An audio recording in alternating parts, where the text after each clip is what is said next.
This video is sponsored by Squarespace.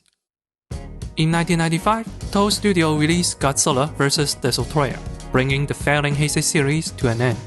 Godzilla dies, Junior takes over. It was a satisfying conclusion. But the kaiju genre would continue. The American Godzilla film was in development, and rival company Daiei would release a Gamera remake that same year. Toho, of course, did not stand idly by. With Godzilla vs. Mothra being the most successful entry of the Heisei series, Mothra would break free and star in her own series of remakes. Rebirth of Mothra is a series aimed squarely at kids, and if you're a kaiju fan, you know exactly what aimed at kids means.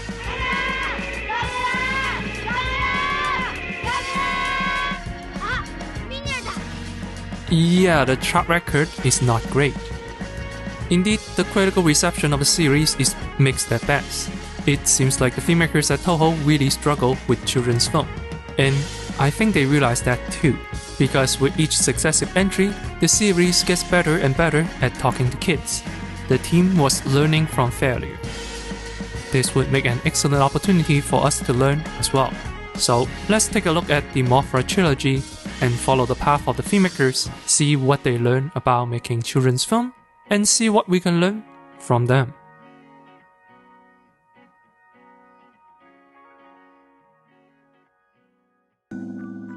Rebirth of Mothra was released in 1996, and the plot is as simple as it gets.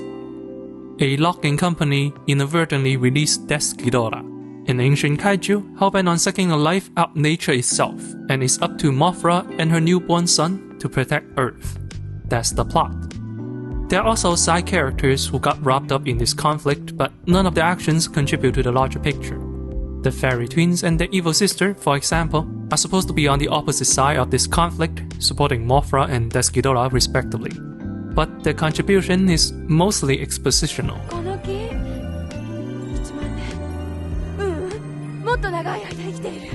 Another plotline revolves around two siblings who don't get along.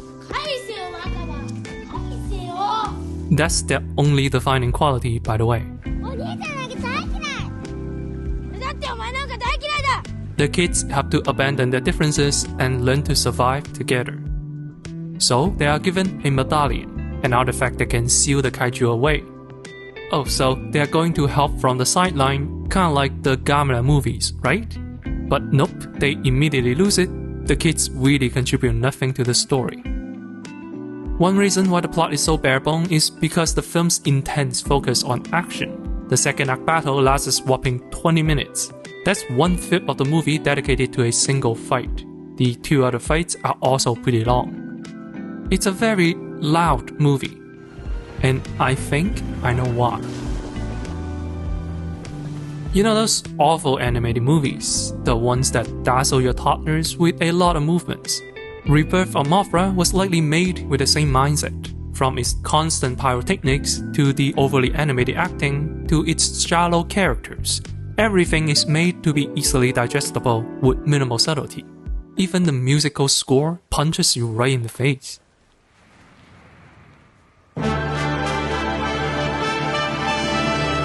Often, such creative decisions are made because the filmmakers believe the young audience have little to no attention span, that they are incapable of being entertained by quiet and thoughtful moments. And if you have seen any Ghibli or Pixar movies as a child, you know that is not true. It feels condescending, as if the filmmakers believe what adults love is too complicated and children can only like the watered-down versions of everything. This results in a film with superficial appeal, like a piece of candy wrapped in colorful packaging, devoid of nutrients, offering nothing but unflavored sugar. Yet the team behind the film is clearly talented. There are some genuinely classy compositions, as well as emotional moments, even if the delivery is too shallow. The series gets off to a bad start, but it didn't take long for the filmmakers to get their footing. Squarespace has been sponsoring this channel for half a year now, during which every 2 weeks I have to whip up a fake website so I can put it in a sponsor segment. Think about it, that's how easy it is to make a website with Squarespace. Their collection of templates is a great starting point. They ease you into the creative process. There's 24/7 customer support for those who need additional help, as well as in-depth tools for professionals who want total control. Whatever your level of web knowledge is, Squarespace allows you to iterate quicker so you can make your website better in a shorter amount of time. Start your free trial at squarespace.com/accentthecinema and use the code accentthecinema to get 10% off your first purchase. You can do everything in the free trial, no commitments needed. If I can create something so easily and quickly, I'm sure you can do it too. So visit squarespace.com/accentthecinema and give it a try today. Rebirth of Mothra, released 1 year later, is a slight improvement. In the film, an ancient monster emerges due to pollution in the sea, and is too strong for Mothra. To support Mothra, the fairy twins and 3 children journey to a lost temple to retrieve a wish-granting stone. What follows is an adventure film with the cheesy charm of the Mummy movies, interspersed with a good amount of kaiju action. Of course, this movie came out before the Mummy. This time, the children's story is weaved into the main plot. They have a definite goal to retrieve the stone. They are given clear obstacles, greedy adults who want the stone for themselves. They are given agency, and their action impacts the narrative. But most importantly, the children are actual characters. Before the journey begins, the film spends some time on the children's daily lives. You see the boys playing pranks, getting themselves into trouble. But they also have their own talents. Being sons of fishermen, they know how to set up boating equipment on their own, a skill that would come into play later in the film. It shows that the boys are being raised by parents who need them to help with work, which explains why they don't seem to care about school.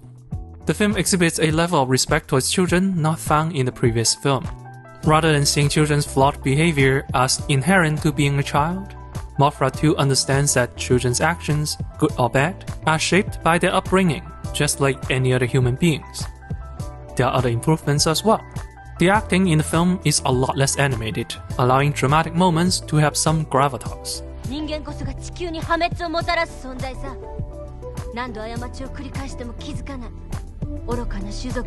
But the film is not completely devoid of humor, although the comedy is hit or miss.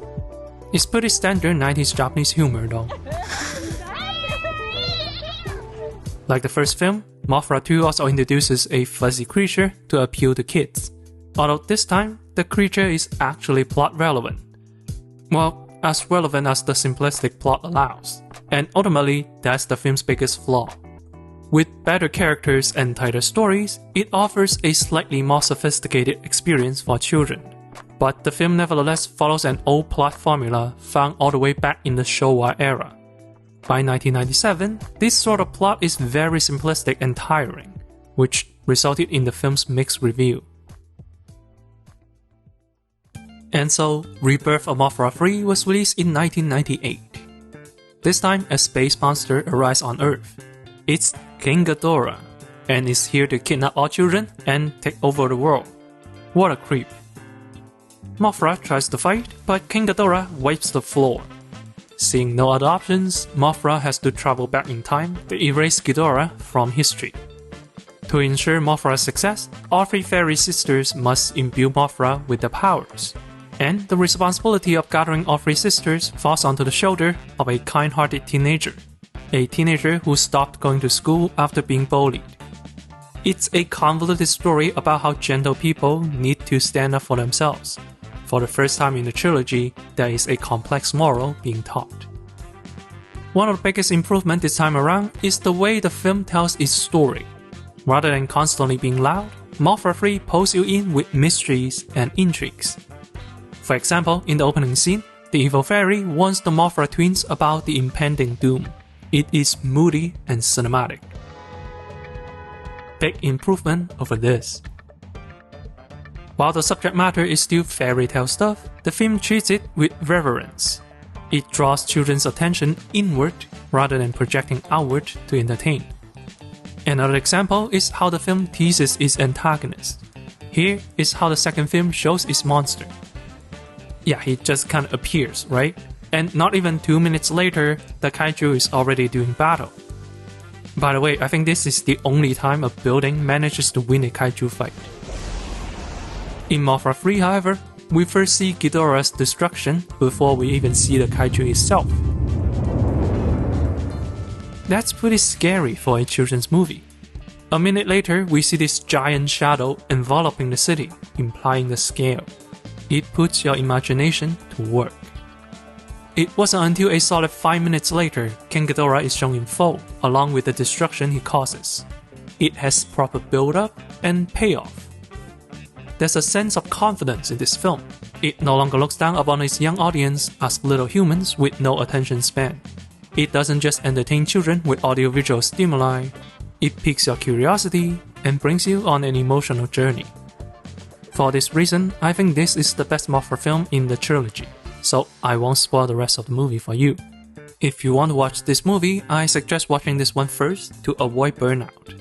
It's not a classic by any means, but it's a solid and entertaining entry on its own, with moments of emotional maturity. It took 3 movies, but finally, the filmmakers made a good children's film. So, what did we learn? I think the biggest lesson for me is the realization that the most fundamental difference between a good kids movie and a bad one is the level of respect shown towards children. Loud and obnoxious movies are made with the belief that children are dumb and spoiled and need constant stimulations. It's the reason why we hate these kind of movies we feel talked down to.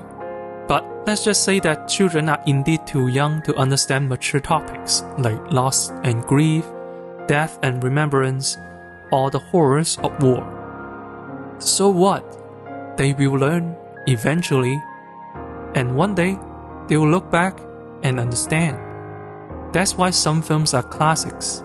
A crap movie will be outgrown by its audience quickly, but a classic film will be revisited time and time again, each time with a new lesson to be found.